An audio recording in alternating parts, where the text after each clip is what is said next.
اکثر ماں باپ شادی سے پہلے لڑکی کو ایک بوجھ سمجھتے ہیں، اور اگر لڑکی پہ لڑکی پیدا ہو جائے تو پھر تو کیا کہنا۔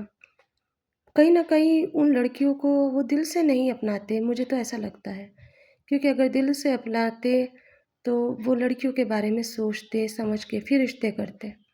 شادی زندگی کا ایک فیصلہ نہیں ہوتا۔ جب تک بیٹی پڑھ نہ لے، آگے نہ بڑھ جائے، وہ اپنے پیروں پہ کھڑی نہ ہو جائے، جب تک اس بچی کی شادی نہیں کرنی چاہیے، کیونکہ زندگی کا کچھ بھروسہ نہیں، پتہ نہیں آگے پتہ نہیں کیا ہونے والا ہے، یہ تو کوئی نہیں جانتا۔ لیکن ماں باپ صرف اپنے فرض ادا کرنے کے چکر میں ایک لڑکی کو اندھے کنویں میں پھینک دیتے ہیں، پلٹ کے پھر کوئی نہیں پوچھتا کہ تیرے ساتھ کیا ہو رہا ہے۔ اگر اس لڑکی کے اندر کوئی ہنر ہوگا تو اپنی زندگی جی لے گی، یا پھر اس کے پاس دو ہی آپشن ہوتے ہیں، یا تو زندگی جی لے یا پھر اپنے آپ کو ختم کر دے۔ میرے ساتھ بھی کچھ اسی طرح سے ہوا۔ سب سے بڑی تھی، اس لیے ماں باپ کو بہت زیادہ جلدی تھی، شادی کر دو جلد سے جلد تاکہ اس فرض سے ادا ہو جائے۔ بھائی سب سے چھوٹا تھا اور 4 بہنیں ہم ہو چکی تھیں۔ 2 بہنوں کی ایک ساتھ شادی کرنی تھی ابا کو، اور اسی وجہ سے انہوں نے ہمارے رشتے طے کر دیے۔ نہ تو یہ دیکھا ماں باپ کیسے ہیں، نہ یہ دیکھا کہ گھر والے کس طرح کے مزاج کے ہیں، یا گھر بنا ہے نہیں بنا، ہماری لڑکیاں ایڈجسٹ کریں گی یا نہیں۔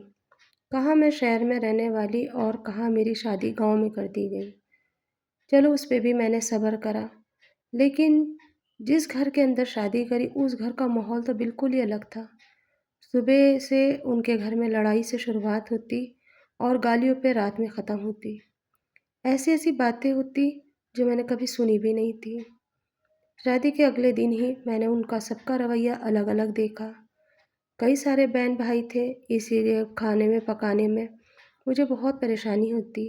ایسا لگتا تھا جیسے کنبہ ہے۔ ان کی خوراکیں بھی بہت اچھی اچھی تھیں۔ ایک ایک لڑکا 4 4 5 5 پراٹھے کھا کے ہٹتا۔ بہنوں سے وہ کام نہ کراتے، انہیں تو مانو ایک کوئی نوکرانی مل گئی ہو، اور میرے شوہر کو ایک باندی، وہ مجھے ایک غلام سمجھتے تھے۔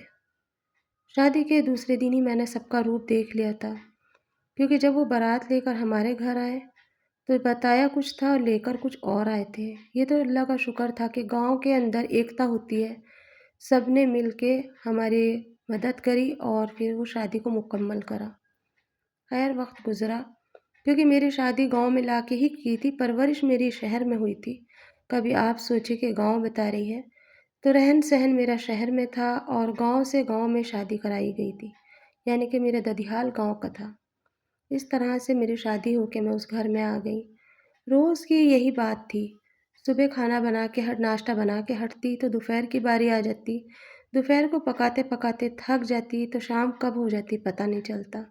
ابھی کھانا کھا کے اٹھتی ہی تھی کہ شام کے بارے میں کیا بنے گا یہ پوچھنا گچھنا شروع ہو جاتا۔ سارا سامان وغیرہ ان کے ہاں پہ ادھار میں آتا تھا۔ ادھار ان کی دکان ایسی بنی ہوئی تھی جہاں سے جو من چاہے لے آؤ، پھر بڑا بیٹا وہ ادھار چکاتا اور پھر شروع ہو جاتا۔ اس طرح سے سلسلہ چل رہا تھا۔ میں نے اس پہ بھی یہی سوچا تھا کوئی بات نہیں، آج میری گرہستی نہیں ہے، کل کو جب میری گرہستی بن جائے گی تو ہو سکتا ہے سب صحیح ہو جائے۔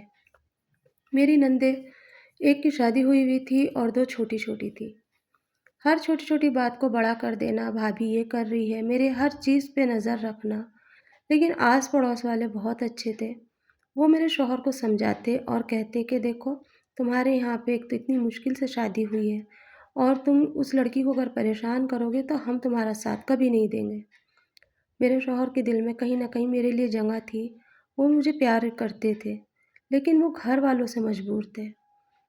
سارا دن جاب پہ سے آنے کے بعد جب رات کو شکایتیں ملتی تو وہ سارا الجھل میرے ہی اوپر اتارتے تھے۔ نام کو ہمیں ایک چھوٹا سا کمرہ دے دیا گیا تھا، اس کمرے میں ایک چھوٹا سا پنکھا تھا، بس میرے لیے اور کچھ نہیں تھا۔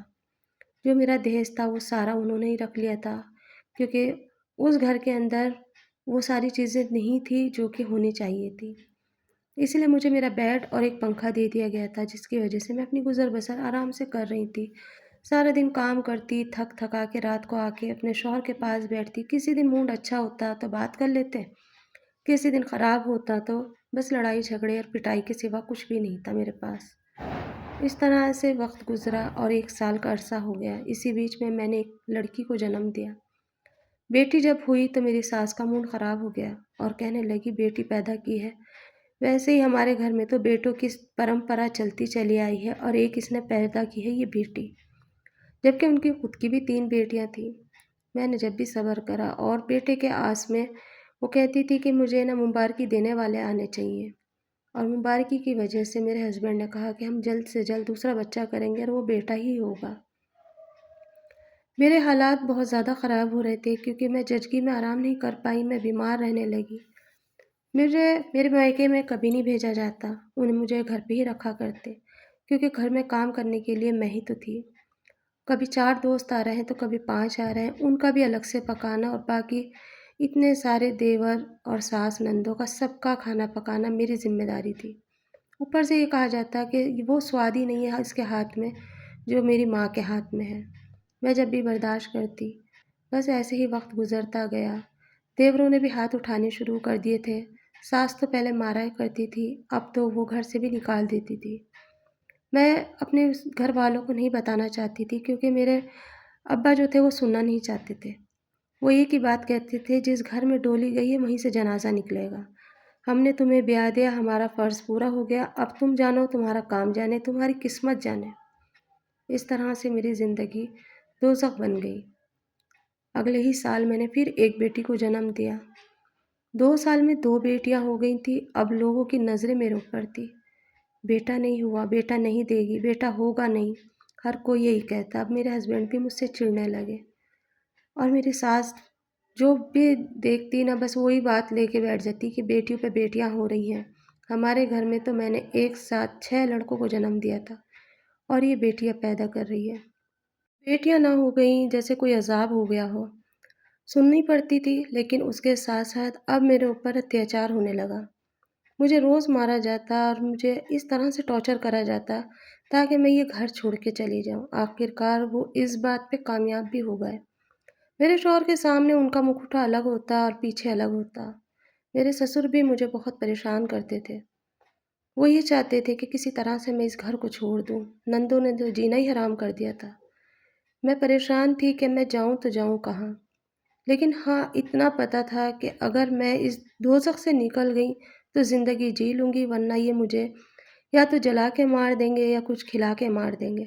کئی بار انہوں نے کوشش بھی بہت کی، پر اوپر والی کی مرضی تھی کہ میرے بچوں کی پرورش میرے ہاتھوں سے ہو۔